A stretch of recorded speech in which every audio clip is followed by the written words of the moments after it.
Active Radio en direct de la Startup et dans le Pré 2017. Active Radio en partenariat avec l'espace créateur d'entreprise. Et tout de suite, on retrouve Jany avec notre nouvelle invitée qui vient d'Enedis. Jany, c'est à toi. Oui, Jérôme, merci. Nous allons poursuivre effectivement la présentation de cet événement, troisième édition de la Startup et dans le Pré, avec le responsable de Enedis. Enedis, l'électricité en réseau. Vous allez peut-être nous dire un petit mot justement de présentation avant de parler de partenariat, de présenter votre entreprise. Oui, bonjour. Donc Jacques bonjour Dubruc. Et bienvenue. Oui. Bonjour, Jacques Dubruc, je suis le directeur territorial d'Enedis, donc Haute-Marne. Enedis, c'est le nouveau nom de RDF. Voilà, donc c'est vrai que c'est un nouveau nom depuis quelques mois et Enedis, c'est la distribution de l'électricité en réseau. Et c'est les petites voitures bleues que vous connaissez très bien, celles qui sillonnent le département en long et en large. Alors, qu'est-ce qui vous a sensibilisé à vous engager à être partenaire auprès de cet événement de Saint-Dizier, auprès de ces porteurs de projets, justement, de start-up ? C'est le concept en lui-même et surtout la start-up est dans le pré. Dans la start-up et dans le pré, il y a deux mots importants. L'appellation. Oui. La start-up et le pré. On est bien à start-up, c'est l'innovation, c'est quelque chose qui est moderne, c'est quelque chose où on sent qu'il y a de l'innovation, il y a de l'énergie, il y a de l'envie. Et dans le pré, c'est ça, c'est la campagne, c'est la Haute-Marne, c'est pas les grandes métropoles, c'est pas le grand urbain, et on est capable de montrer qu'il se passe des choses dans notre département. Alors, Enedis, c'est l'énergie, bien sûr, oui. Puisque relais de l'électricité en réseau, et aussi cette notion dans le pré, cette notion de territoire, de proximité. Voilà, vous avez mis le doigt dessus, c'est la notion de territoire, la notion de proximité.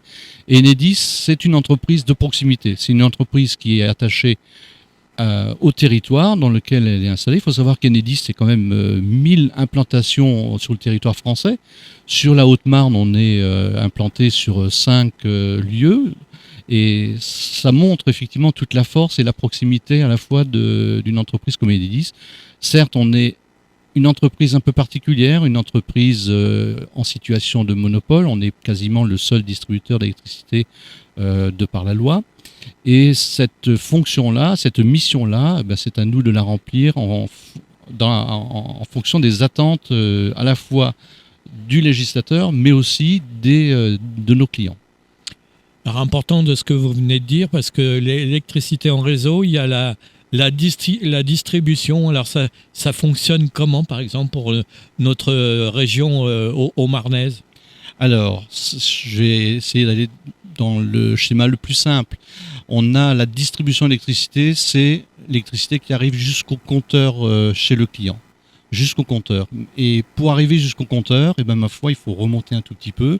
Il faut remonter, on a des postes de distribution publique et on a des postes sources. Les postes sources, c'est le lieu, je veux dire, pratiquement névralgique. C'est là où le transporteur amène l'électricité. Le transporteur, c'est les autoroutes de l'électricité qui arrivent au poste source. Et au poste source, c'est le début du travail du distributeur. À partir de là, on se doit d'assurer une qualité de fourniture, une distribution équitable et de bonne qualité pour l'ensemble des clients sur le territoire haut-marnais.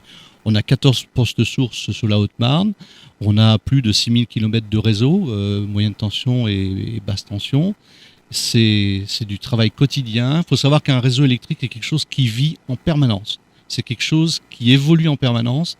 Et il faut que l'on maîtrise tout ça sans que le client s'aperçoive de quoi que ce soit. Naturellement, on a des moments où l'électricité fait défaut, mais ça arrive et puis ça fait partie de la vie de l'électricité. C'est aussi notre métier de faire en sorte que ces moments-là soient le plus réduits possible, mais parfois la nature est un peu plus forte que nous. Vous parlez de la nature plus forte que nous. C'est vrai qu'il peut y avoir des périodes de surtension dues aux intempéries, et il y a les interventions très très rapides justement des agents d'Enedis. Voilà. Notre souci, c'est de faire en sorte que ces éléments-là, on ne peut pas lutter contre, mais il faut qu'on améliore à la fois la technicité sur notre réseau, il faut qu'on améliore cette réactivité sur le réseau, et pour cela, on modernise le réseau en permanence. Il faut des moyens, il faut un investissement qui est très lourd, et il faut aussi du personnel qui soit capable de réagir de façon très professionnelle sur le réseau et toujours en toute sécurité, parce que ça, c'est l'autre élément clé. L'électricité, on ne la voit pas, elle est partout et elle reste quelque chose de très dangereux si on n'y fait pas attention. Donc, on est très, impliqué sur les démarches de sécurité dans notre entreprise, mais aussi à l'extérieur. On a beaucoup d'actions sur la sécurité autour de l'électricité. En tant que partenaire essentiel, effectivement, de la start-up et dans le pré, donc cet événement ici à Saint-Dizier, en Haute-Marne, si vous aviez des conseils à apporter à ces porteurs de projets de tout âge, ça peut être des jeunes comme des moins jeunes ou des reconversions, quel serait ce genre de conseil que vous pourriez apporter en tant que partenaire ?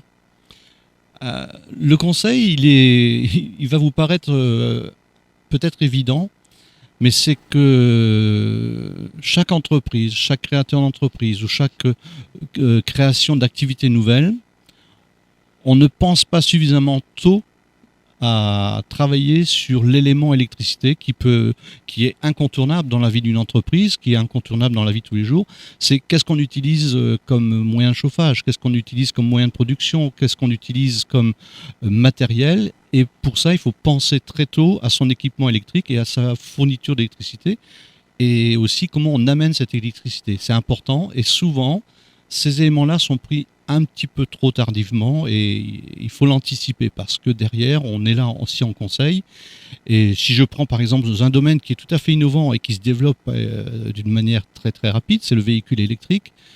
Un exemple, ça ne sert à rien de vouloir installer des bornes de recharge électrique ultra rapides parce que derrière, ça demande des réseaux surdimensionnés qui coûteront beaucoup trop cher, alors qu'il suffit de penser différemment. Mais là, on arrive sur une étude de territoire, il faut travailler avec des partenaires, il faut expliquer aux élus que ce développement de véhicules électriques, c'est quelque chose qui se pense d'une manière collégiale et que derrière, le réseau sera un des éléments pour amener l'énergie.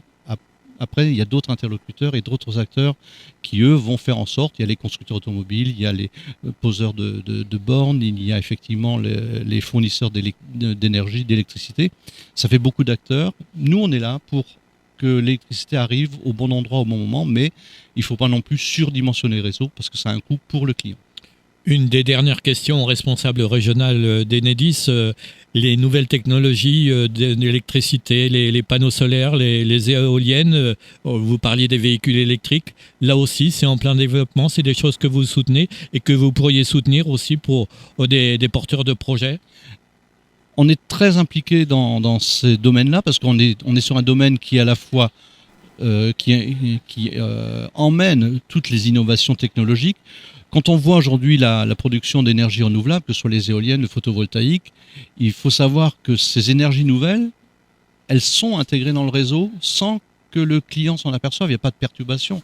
Or, une éolienne, elle se met en route quand il y a du vent, elle s'arrête quand il n'y en a plus. Et il faut que le réseau, lui, encaisse cette variation soit de production d'électricité ou d'arrêt de production d'électricité. Et tout ça pour que, in fine, le client ne voit ne voit rien sur son installation intérieure. Donc, on est obligé de travailler sur l'innovation, on est obligé d'accompagner, toutes les démarches innovatrices, et on se doit aussi d'accompagner les idées nouvelles. On parle d'autoconsommation. L'autoconsommation, c'est effectivement, il faut qu'on accompagne ces idées-là. On se doit de s'adapter à ça, et on se doit aussi de fournir à l'ensemble des clients aujourd'hui des données qui concernent leur consommation, parce que la loi, elle demande à ce que le consommateur maîtrise de plus en plus son énergie. Et pour cela, pour qu'il puisse le maîtriser, il faut qu'on lui apporte des données. Et on a un élément qui est aussi nouveau, c'est le compteur communicant qu'on va mettre en place. L'installation de nouveaux compteurs. Voilà, c'est un des premiers éléments qui va rentrer dans la chaîne de maîtrise de l'énergie pour le client, parce que derrière, il va pouvoir regarder sa consommation, identifier sa consommation, comparer sa consommation par rapport à un public de même structure ou de même niveau. Et c'est le premier élément dans la maîtrise de l'énergie. Voilà. Donc ça, c'est tout le contexte d'Enedis aujourd'hui, une entreprise qui bouge énormément et qui doit être présente et qui est présente dans l'innovation et dans la création des entreprises qui vont dans ce sens-là. Y compris l'hydroélectrique aussi, oui. L'hydroélectrique, là, on est dans la production. Donc la production, à partir du moment où on est dans la production, elle va arriver sur le réseau. Dernière question, si vous aviez un souhait, des souhaits exprimés justement en tant que partenaire essentiel pour soutenir cet événement de la start-up et dans le prix, quel serait ce souhait ou ces souhaits? Je crois que le souhait, il est inscrit, le souhait, il est là. On voit aujourd'hui, c'est la 3e édition, on est partenaire depuis le début. Aujourd'hui, la start-up est dans le prêt, on a des projets de plus en plus importants. On voit que les créateurs d'entreprises sont là et il y a une réelle, mouvance qui est partie.